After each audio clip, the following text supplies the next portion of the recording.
at this point, the NFC South, Atlanta now controls their path to the playoffs. They were rooting like heck for this outcome tonight. They wanted the Cowboys to win. Of course, Michael Penix, their quarterback, is now driving that seat. We'll see if we can get them to the playoffs. Yeah, and from Tampa's standpoint, I know what this feels like, and it's going to be a bad plane ride home because you are sitting there.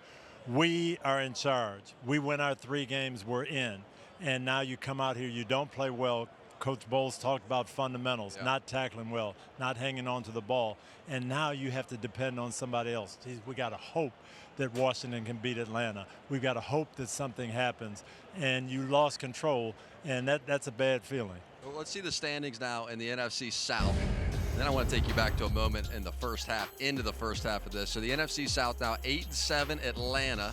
8-7 for Tampa. Remember, Atlanta beat Tampa twice, home and away, so that tiebreaker belongs to the Falcons. Yep, and that's why Tampa is now sitting here knowing that someone has to help them. They've got to win their 2 games and get some help, and Atlanta is in the driver's seat, and we'll talk about them a little bit later on, but they played very well today, and they're feeling great right now. They sure are. A little wave of momentum they just received. But, Coach, I want to take you to the end of the first half because it was this incredible drive that was put together by Baker Mayfield. He took them right down the field, but right after they got that first down inside the 10, Todd Bowles used a timeout when Dallas still had 3 timeouts left. It ended up costing them 3 points. Yeah, and I thought this was not the right thing to do.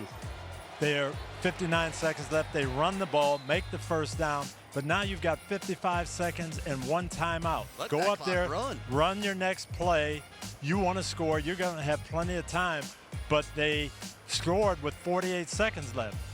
Dallas moves it down. They've got a great long-range kicker. He makes it 3 points that comes back to haunt you at the end of the game. Matter of fact, comes back to win the game specifically. And really, if you look at the entire second half, they were just trying to get themselves back to a 1-score game, and it was complicated to do so because of that 3 they gave up right at the end of that half. The thing to do is line up, run your next play, and if you need a timeout, then take it when it's in the 30s, in the 20s. Don't take it with 48 seconds left. And the problem with a guy like Aubrey is all you got to do is get it across midfield, and all of a sudden you're striking for 3. I'll tell you what's really interesting, though, because Bones, the special teams coordinator, Coach Fossil for Dallas, we did the USFL. He would come to all these games, and we'd show him on TV. We'd show him, there's the special teams coordinator of the Cowboys. We were looking for guys to show on TV from the NFL. And what he ended up getting out of that was Kevontae Turpin, one of the best returner in the league right now. In the league, really the best return man and the best kicker, a guy that just makes kicks from 50, 55 plus look like extra points. It's ridiculous. And we talked about the secondary playing great for Dallas tonight. Talked about Cooper Rush, but Brandon Aubrey makes 3 50-plus yard field goals. Yeah. That's 9 points that, an ordinary kicker may not get you. And you ever that's seen a weapon like that in the kicking game?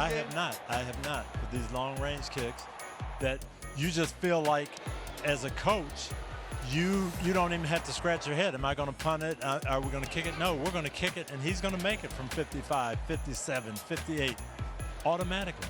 It's that smooth, easy stroke. I mean, he was a college soccer player at Notre Dame the first year in the USFL. You could tell he had a huge leg, but the accuracy wasn't there. And then that second year, he put the pieces together. And to watch a soccer player turn into one of the best kickers he's been we've a weapon seen. For them. He has been a true weapon. He sure has. This just feels like one of the most significant, meaningless wins that we have seen in the NFL. But especially for Mike McCarthy. You were talking in the pregame about what it would mean to finish this season the right way. They're out of the playoffs, I understand that. How big was this win for McCarthy? I think it's huge, and I think it's probably a good thing for Dallas because they've got a good coach, they've got a good system in place, and they've 12 games, 12 wins, 12 wins, 12 wins. You have an off year.